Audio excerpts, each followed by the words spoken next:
día de hoy nos acompaña el doctor Salvador Rivero. El doctor, para quien no lo conoce, el doctor formó parte de las huestes de este hospital hace no mucho tiempo. El doctor Rivero fue médico adscrito y posteriormente jefe de servicio de lo que antes se conocía como servicio de rodilla. Después, por la historia del hospital, se hizo uno con endoprótesis, rodilla y cadera. El doctor fungió como jefe de servicio del 1988 al 2002 como jefe de servicio de rodilla. Posteriormente fue presidente del Consejo Mexicano de Ortopedia y Traumatología del 2002 al 2013. Actualmente el doctor es profesor de curso de alta especialidad de cirugía artroscópica por parte de La Salle. Es presidente de la Sociedad Médica del Hospital de Médica Sur, donde actualmente ejerce su práctica privada. El doctor amablemente aceptó la invitación. Doctor, gracias también por la coordinación. Hablarnos sobre enfermedad tromboembólica venosa, algo que vemos con relativa frecuencia y que estamos obligados a conocer. Entonces, doctor, por favor, muchas gracias y adelante. Gracias, doctor Solano, por la invitación. De regresar a Magdalena, le estaba diciendo que lleva algunas pintadas nada más aquí a Magdalena y nada más. Y precisamente durante el trabajo que estuvimos haciendo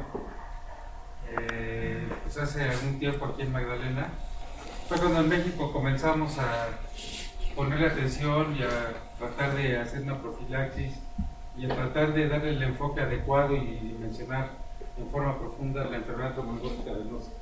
Y precisamente aquí, en este hospital, fue cuando comenzamos mucho a ver la necesidad de hacer la profilaxis trombólica. Y esta plática tiene como objetivo principal pues dar un poquito una repasada general de cuál es el problema trombólico venoso, realmente cuál es el significado que tiene en nuestra práctica diaria, en nuestra práctica quirúrgica.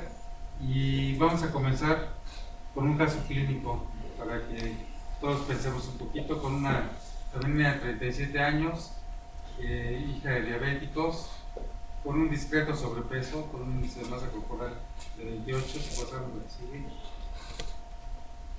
sigue, que se encuentra por el ginecólogo bajo alguna terapia hormonal porque tiene ovarios poliquísticos, y entonces tiene una lesión meniscal, y es cuando los ortopedistas entramos en lesión y hacemos una cirugía artroscópica haciendo una cuestión de menisco y la manejamos con antibiótico profiláctico malamente, con medios de compresión, etcétera, y no le utilizamos ningún anticoagulante porque pues, es una persona relativamente joven, ¿verdad?, con algún otro problema. La cirugía artroscópica pues es una cirugía pequeña, y entonces las 2 semanas, cuando le quiere uno quitar los puntos, regresa con nosotros, que notó desde la primera semana aumenta el volumen del miembro pélvico izquierdo, aumenta la temperatura, un poquito de dolor, de eritema, y entonces nos espantamos y pensamos que nosotros tenemos una celulitis y que la cosa está infectada, y vamos a darle dicloxacilina porque el germen más frecuente ahí es el estafilococo, y vamos a dar algo para el dolor, y vamos a pensar que tiene una celulitis la señora. Y nos llegó, vamos a pasar la que sigue, con una piel más o menos de estas condiciones, ¿no? Entonces la exploramos de forma adecuada y encontramos varios signos vasculares, y esto pues como les digo yo, es diagnóstico de banqueta. Esa agua pasa por mi casa de que está presentando nuestra paciente, pero en el momento de hacer el manejo postoperatorio no nos dimos cuenta de que tenía algunos factores de riesgo que le predisponían a tener una trombosis venosa profunda. Porque no le hicimos una buena historia clínica porque no lo tomamos en cuenta. Estos son los laboratorios. Aquí está el ultrasonido Doppler, donde se muestra en ella el trombo en forma importante de más del 90% de la vena ilíaca y el femoral del lado izquierdo. Y entonces pues resulta que es bastante desagradable que una paciente que esperaba en 2 semanas estar recuperada de una operación meniscal o de una meniscectomía, pues resulta que tiene un síndrome posdiabético y que tiene que estarse anticoagulando por algún muy buen tiempo, ¿no? Desagradable para ella, no esperado para ella, y desagradable para uno, tampoco esperado para uno. Vamos a ver.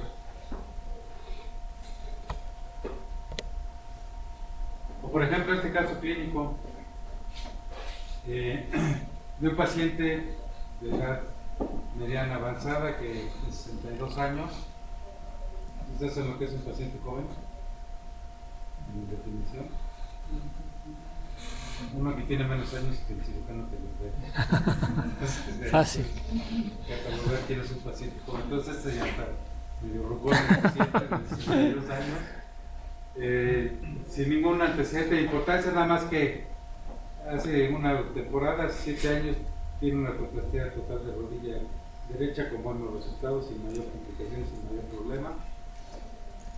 Que le gusta ir de viaje, y hizo un viaje largo, transatlántico, y empezó a llegar a su destino, casualmente a París. Empezó con problemas locales de aumento de la temperatura, dolor, incapacidad de la respiración, y fue progresando de tal manera que mejor decidió venirse a México. Y entonces regresó a México, vamos a pasar la siguiente, y encontramos un grado de obesidad importante, 40 de masa corporal, todos los signos vasculares positivos, y el paciente pues presentaba una rodilla similar a la que estaba así. Que nos pone a pensar que si a lo mejor hubiéramos actuado de alguna forma educando al paciente para prevenir este problema, a lo mejor se hubiera pasado sus vacaciones muy divertido en París, muy contentos sin haber tenido este problema. Y no porque 7 años de una artroplastia haya sido realmente un factor predisponente importante, tenía muchos más factores predisponentes, y precisamente de eso es de lo que vamos a hablar el día de hoy, de tratar de identificar a los pacientes que necesitan que nosotros actuemos para poder prevenir, sobre todo, la enfermedad tromboembólica venosa y sus consecuencias, ¿no? Estos artículos están viejos, como los ven, de 97 y de 98, porque ya nadie se atreve a dejar pacientes operados de problemas de cadera o de retrasos de rodilla sin anticoagulantes. Entonces este tipo de artículos de qué va a suceder sin profilaxis ya no existen, pero vean en algunos momentos hasta unos porcentajes escandalosos de trombosis venosa profunda, aunque fuera asintomática. En aquel entonces se demostraba la tromboembolia, la trombosis venosa profunda mediante flebografías, frecuencias hasta del 45%, y en reemplazos de rodilla frecuencias hasta del 85%, más proximal en las caderas que en las rodillas, y con más problema tal vez de enfermedades tromboembólicas, de embolia pulmonar, también en las caderas, muy en relación con la situación proximal de la trombosis principal que presentaban los pacientes. Ya lo tienen, por ejemplo, en fracturas de cadera hasta el 60%, el trauma hasta el 65%, e inclusive los procedimientos que a cierto punto dicen no, pues son 3 hoyitos, un procedimiento artroscópico, hasta el 18%. Cuando existe trombosis venosa proximal, profunda proximal, es cuando las posibilidades de tener embolias pulmonares fatales aumentan mucho. Y esto, sobre todo, en la fractura de cadera, que es una entidad que más frecuentemente vamos a estar manejando los ortopedistas, pues ya los manejamos mucho, pero con el tiempo lo vamos a tener que manejar más, y los reemplazos articulares programados también. Aunque vean, el riesgo de tener problemas también es alto. Pasamos a la siguiente. Y el chiste es esto, el chiste es poder clasificar a los pacientes de acuerdo a las categorías de riesgo para poder decidir cuál es la mejor profilaxis que podemos utilizar, si necesita o no profilaxis, para no tener que gastar dinero de más o dispender recursos en pacientes que no tienen tanto riesgo, y en donde los pacientes, los que sí tienen riesgo, concentrarnos de forma importante tanto la visualización como económicamente o como invertir dinero en este tipo de pacientes. Y entonces se han catalogado, de acuerdo a consensos internacionales, pues riesgos bajos, moderados, altos y riesgos muy altos. Y vean como una constante de todos los riesgos, por ejemplo, es la edad. Conforme va aumentando la edad, va aumentando el grupo de factor de riesgo más alto. Conforme va aumentando el índice de masa corporal, también va aumentando el riesgo más alto.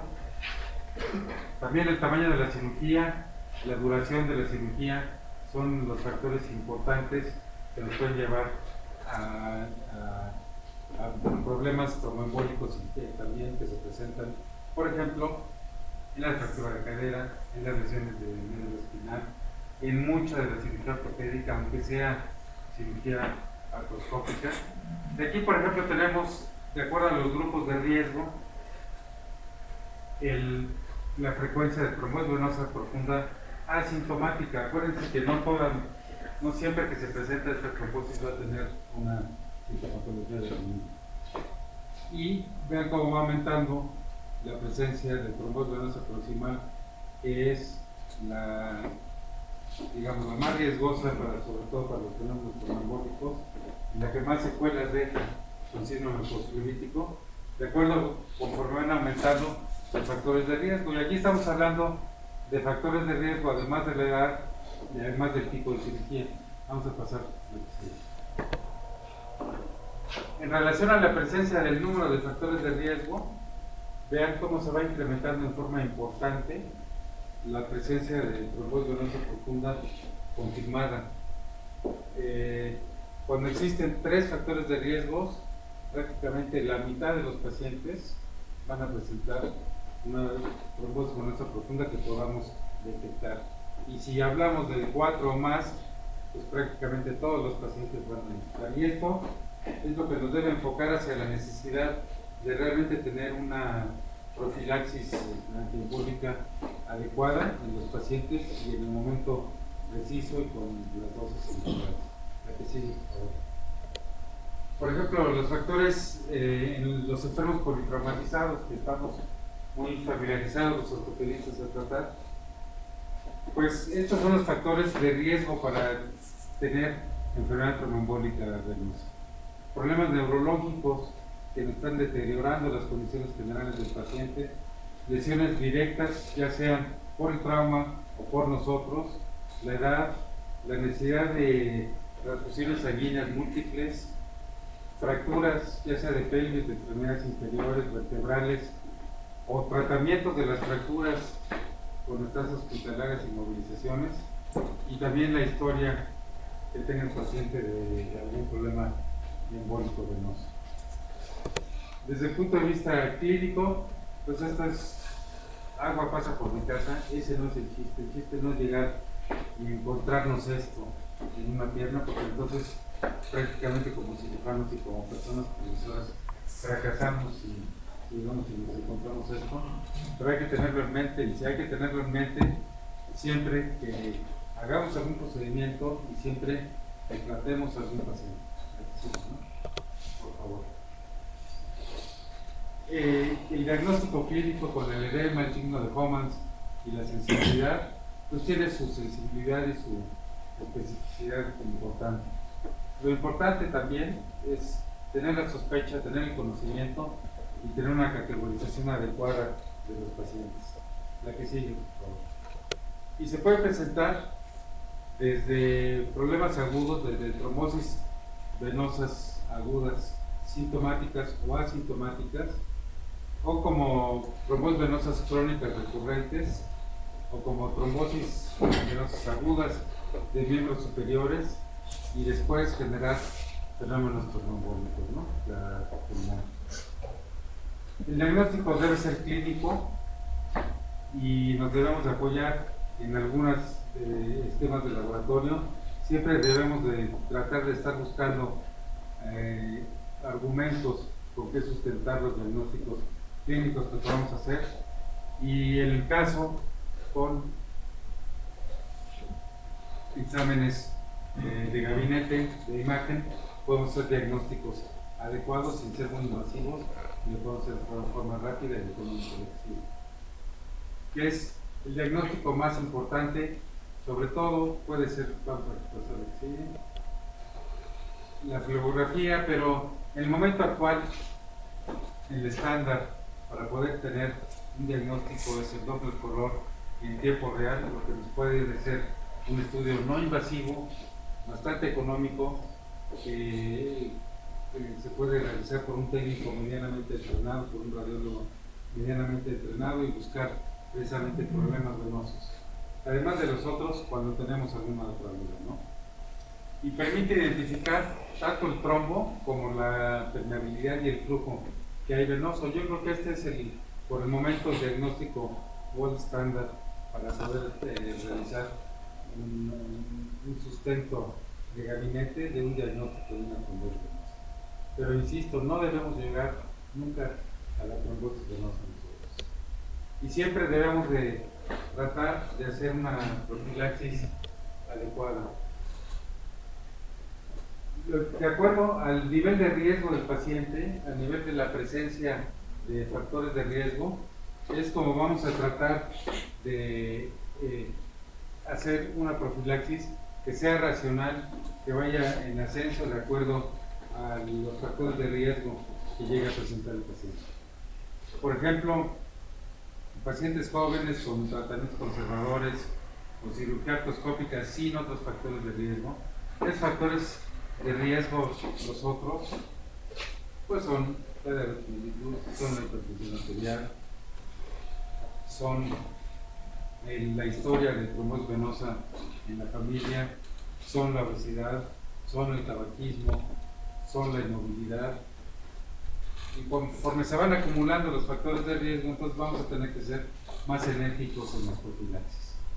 Cuando tenemos riesgo moderado, por ejemplo, en lesiones con 2 o más factores de riesgo, pues se recomienda ya empezar la profilaxis, además de mecánica, que la debemos utilizar en todos los casos, inclusive en los pacientes de riesgo bajo, a través de medidas de compresión o la compresión neumática intermitente.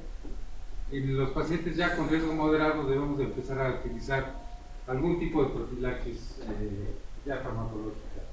La heparina de bajo peso molecular es la que tiene más tiempo en el mercado, es la que se considera por el momento actual el gold estándar, a la cual todos los estudios de otros anticoagulantes se comparan, y también hay el advenimiento de algunos otros tipos de anticoagulantes orales de diferentes mecanismos de acción que también van mostrando poco a poco algunas de sus indicaciones, y que también en algunos casos es válido utilizarla. Yo, por ejemplo, personalmente considero que la heparina de bajo peso molecular en los primeros días de postoperatorio es mucho más seguro porque puedo controlar el sangrado. Si tengo sangrado, puedo disminuir la dosis o dejarla de aplicar. Si no tengo sangrado, puedo seguir aplicando enérgicamente, y prácticamente las variaciones en el efecto pues, son en horas, entonces tengo bastante seguridad al respecto. Lo que no sucede con algunos de los anticoagulantes orales, que no tienen, por ejemplo, antídotos y que tardan más tiempo en perder su efecto y que a veces no los pueden regular tan rápido. Y a lo mejor ya a largo plazo, ya en la casa, la utilización de anticoagulantes orales favorece el apego de los pacientes. Pero si uno habla directamente con los pacientes y les explica que pues, tiene el riesgo de tener una trombosis alta y que tener una trombosis no es de lo más padre del mundo después de una cirugía, entonces aunque les digan una posibilidad en los 8 meses, se metan a sus 8 meses.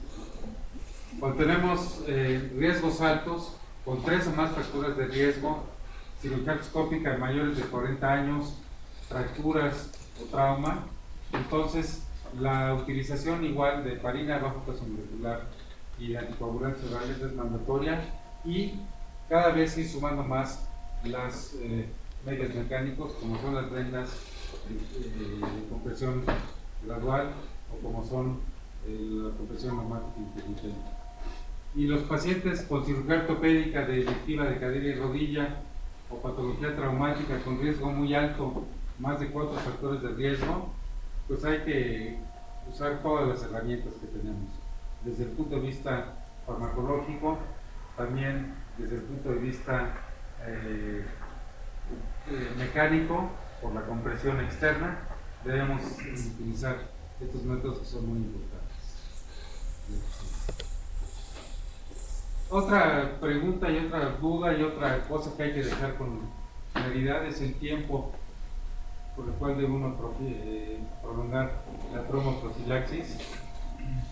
El primer pico de riesgo es en los primeros días después de la cirugía, digamos, los primeros 7 o 10 días, ya sea cadera o ya sea rodilla, pero después de la primera semana, si uno suspende la traumoprofilaxis a la primera semana, después el riesgo continúa y continúa por mucho tiempo, más en la cadera, porque el riesgo de trombosis proximal es más alto que en la rodilla, en donde el riesgo más bien es de trombosis distal, que no es tan problemática desde el punto de vista clínico, pero el riesgo continúa muchísimo más en la cadera que en la rodilla, y por eso recomendamos siempre prolongar esta profilaxis en la rodilla por lo menos 3 semanas y en la cadera por lo menos 6 a 8 semanas, aunque eso algunas veces va en contra de la política institucional. Y esta es otra comparación de las dosis y de qué es lo que pasa con las diferentes dosis de heparina de bajo peso molecular. Tenemos en azul la dosis de 60 miligramos. Ahora sí ya no hay problema. Tenemos en azul la dosis de 60 miligramos.